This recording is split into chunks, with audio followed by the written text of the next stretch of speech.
we are back in our Cursor AI-driven code editor, and I will accept those changes. So when you use a AI-driven code editor, it's always very important to see what it does, because sometimes it will create a new feature, something you have asked, which is really good, but slightly different from what you would have thought it would be like. And so, because Cursor or any AI-driven code editor cannot read your mind, you have to be extremely specific. You have to be really clear in what you want to be done. So in the way you write the prompt, and this is as a software engineer, first, before we were used to say to the computer what to execute with code. We used to speak to computers by code. Now we speak to AI by prompt. So it's pretty much the same, but because it's with like a message, like an English message word we send, like it's like when we speak to someone, we have to be very clear. It's not like code where if you don't write the code correctly, you would have an error, a fatal error. Here, it's slightly different. It's just that if AI misunderstood you would have something very different. It's like when you speak to someone, actually. The power of languages are that you can communicate something, an idea very well, but also the downside is that if you don't communicate that well, or if the terms you use are not correct, are not the best ones, you will be misunderstood. And so over time, you will learn how to write better and better prompts, but in the beginning, it can be quite challenging. So always review what a AI-driven code editor does for you. Don't trust anyone, including AI. That's extremely important. Second, stick with one tool you really like, you really enjoy working with, because every single day you have new AI, fancy, good models and new AI-driven code editor, tools, plugins, extensions to use. It's very tempting to try all of them, but stick with one and use it extremely well, know it extremely well, and be the expert within that tool. Otherwise, you will always be a slave of those AI tools. You want to be the engineer, knowing how to solve the problems, knowing how to give the best solution to I don't know if it's a company, to your employer, or to your client, if you're a freelancer, whatsoever, or for your project, but you have to control that tool. You are the pilot. The AI-driven code editor whatsoever is the co-pilot, and you are the pilot. You know the idea. You know what you want to be built, and so you have to review this. It's like a pilot. Check the co-pilot. If the co-pilot did well the checklist, for you, it's the same when you code. You will not code anymore, but you will be the supervisor. And that's extremely important. You are the supervisor, and the AI is the person who executes what needs to be done. And you check if what has been done is correct or not.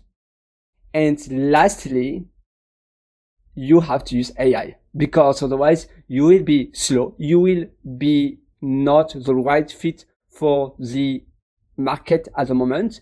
Now, people expect you to deliver things much faster because of those tools. So if you don't use those tools, you will not be as good as what the market expects you to be.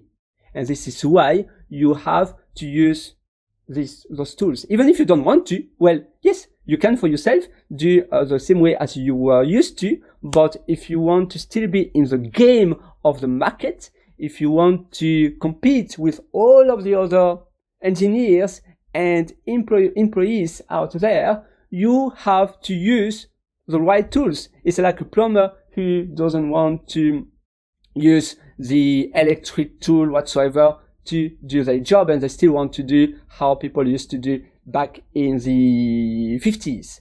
Well, no, it doesn't work that way. It's like someone who lives in a house and doesn't want to use electricity. You have to use electricity because this is the modern comfort. Like if you want to open a hotel and you say, oh, here we don't have electricity, we don't have hot water. People say, no, but we are in 2025. What are you saying about that? What are you speaking about? No. And this is the same. And you will be able to make also more money. So that's even best bonus because you will be more efficient. You will be right in the market, the needs in the market because you use the right tools, and so you will be needed for the market. And this is what you want. You want to be excellent that everybody wants to hire you. All right. So yeah, so that's what I have done here. I will quickly commit to this. I will have to charge my computer actually quite soon. And probably I will have to move a little bit the table. All right. The table is a little bit heavy. Oops. All right. Oops. Beautiful. I can now plug my, I can plug this. All right. I like the MagSafe. No, this one. It's really good. I don't know why. For some reason, at some point, Apple stopped making them, and now we again have the MagSafe. Beautiful. So I can commit this. I use. Yeah, that's okay. Always read what it says because we need to be careful here. I have an alias, actually a bash alias, where I can just do G for Git, and so GST is a Git status. Perfect. So that's done. I was building like multiple apps. Oh, that's my food tracker app. Now I'm also using AI for this. I started when AI wasn't really a thing yet. It was back in 2023. Like things are progressing so fast, and now it is a thing. I mean, like you use such a tool, but before, back then, no, not really. So 2023, I really started using AI mid 2024, I would say. Yeah. Oh, I need to check that one. That's extremely important. Actually, I will do it manually here for the last commit. This is not exactly what I wanted. This is correct, but no, I will do a git reset. That's why it's always important to know. So of course, git and to know like changes. So I just want to commit this one, and I could have done it manually actually. Yes, and then I want to commit only that one and nothing else, and now I will commit. Perfect. Git status. Yeah, this is what I want.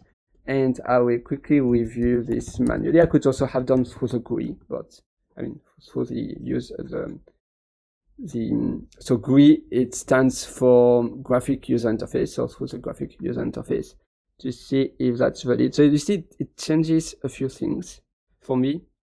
So that adds a swap left and right feature. So I will show you my prompt. My prompt was this one, that one. That's a prompt. Again, I also still have to improve myself, I believe. I'm still not that, I could be better for prompts. Or here, you see, we are duplicating that code. This one, I can even ask AI to refactor and know that this has been used elsewhere a few times in the code base. And so we are duplicating the same code over and over again, so we have to be careful. So like always reviewing things, like when you review code from a colleague, it's exactly the same way.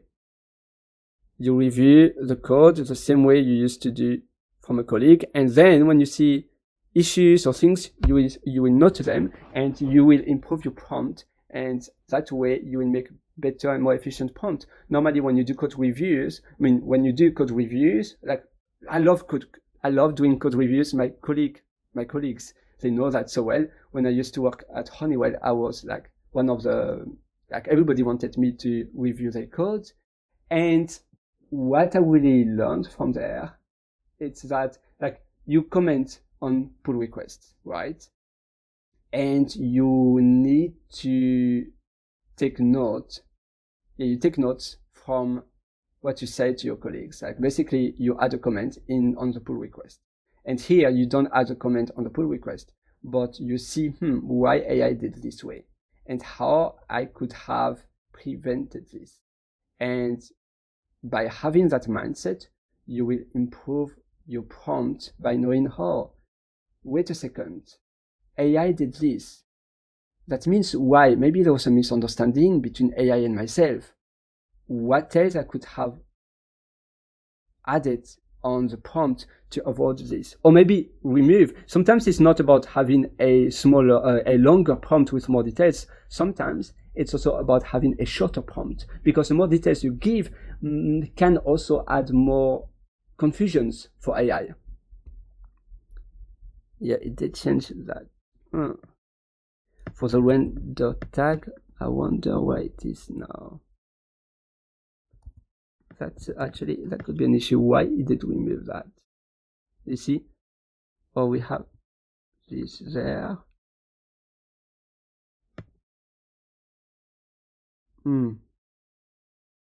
It's very interesting to see the changes it does.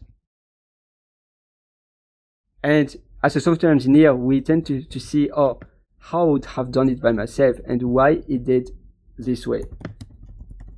You see, like it also helps, like AI helps us to improve ourselves, but also when AI does things we wouldn't have done, we can improve the prompt we do. Yeah, that looks okay for now. I will have to review again on GitHub. It will be more pleasant for me to review, but I will show you the cursor settings here, and I will show you my rules. Like that's one of them.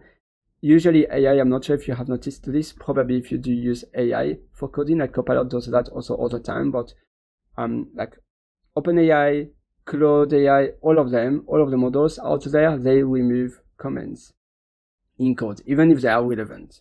So I have added this. That's pretty much what I have wrote. Yeah. And it's nice to be specific there. This is what I really like about Cursor. You can also add your own rule file by having a .rule file in your project, and it helps to know what the project needs, because every project is different. You have different requirements, and so having a Cursor rules file, it's really handy. All right, okie dokie.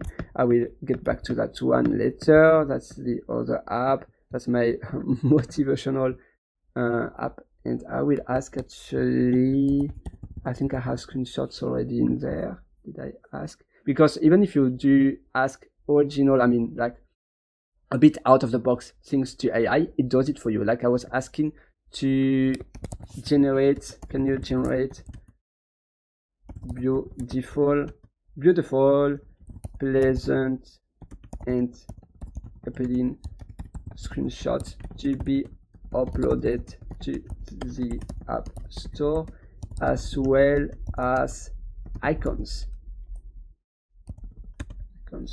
for the app and App Store.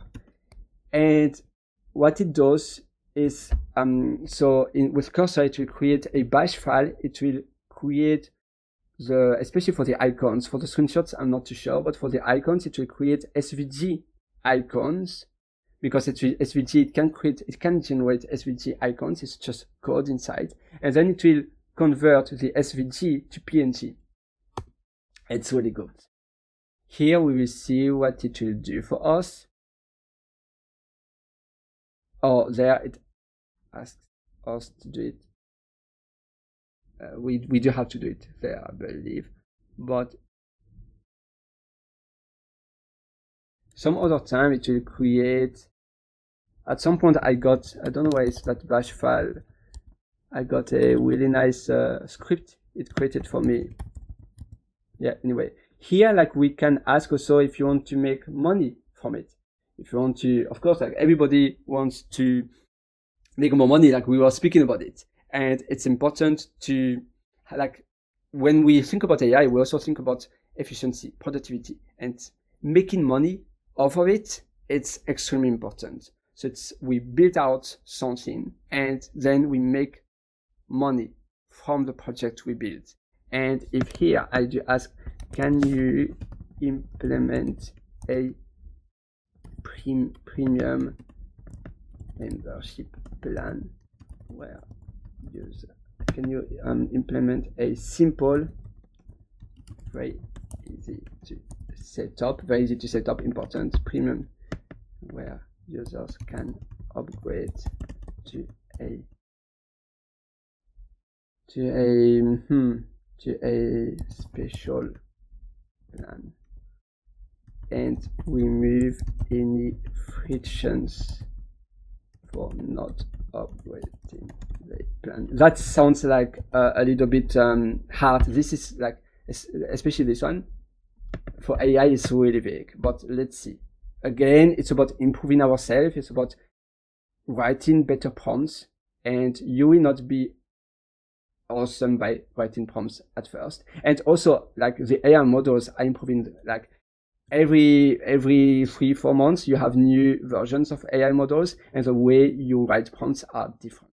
So the way you would write a prompt now, and in 1 year time, it will be different. AI will also understand you better and better. So you will have to be less explicit over time, and you will have to describe things differently, because it will also learn more about the context of the code base of the project. And so compared to before, you will have to give different details. That before it was different, because before it was more about explaining everything detail per detail with bullet points. Now these days it's already different. It's more about chatting with a colleague. And I assume in 3 to 6 months time, the prompt will also be different. So keep in mind that the way you write prompts will not be the same way in the future, but improving ourselves, writing better prompts, that's definitely one of the essential skill to have as a software engineer. Like, really, if you have that skill of knowing how to communicate to AI and how to build exactly the software that needs to be built, and because you are so efficient using AI, you will be a software engineer that will not have any issues to be hired with amazing salary, and also to work as a contractor or as a freelancer. Regardless what you would do and the way you would work, you will be very needed by the market. And this is what we want. We want to be a talented rocket star software engineer. We are not coder anymore.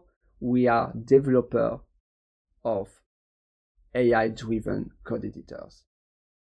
All right, and problem solvers still. But AI helps us to solve problems. We can ask, and this is why you have the ask mode as well. To, like, when you have a given problem and you don't really know what would be the most efficient way, you can first chit chat with AI. Little bit like the rubber duck debugging method you can use. Here is the ask mode, and then you have the edit mode that is more about writing codes. And yeah, it's really, usually edit mode would work for in most cases. And then agent is more about complex tasks.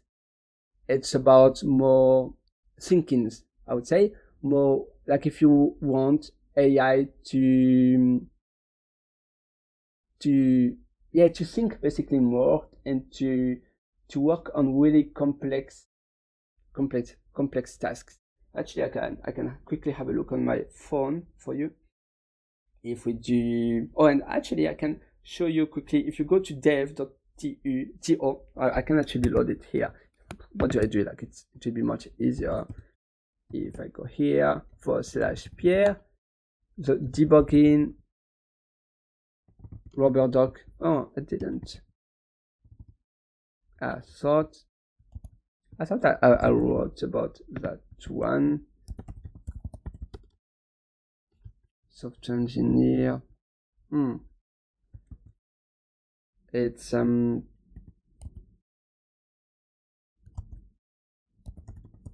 let me quickly find my article. It should be somewhere. Write code, write clean. It wasn't that one, clean code. Was it this one? Rubber duck, debugging mindset. Rubber duck, but I don't share that video here. I will quickly go to my channel, PH Programming. Let's see there. Oh, sorry. Even if I don't even know my on video channel. Oh, here it is. And there I will do rubber duck. Oops. Yes, this one. YBHP, so that's about the rubber duck method. It's busy. And the one I was speaking about, if you are interested to, It's challenging, feel but I free love to watch how that video today. And then about the agent. So this is really like a cursor agent vs edit mode. So the main difference, the agent will think harder. Yeah, it's really about thinking harder. It will use reasoning, and also it helps. It's better to solve really complex problems. That's the main difference. Okie dokie, so we are pretty much done. I mean, that was a nice overview. I hope you will help. I mean, I hope this helps. And let me know in comments. Let me know what you think about what we did today. And I will try to make a shorter video next time. It's also a lot about chit chat and sharing things. But let me know any suggestions, anything. And I wish you a happy AI coding.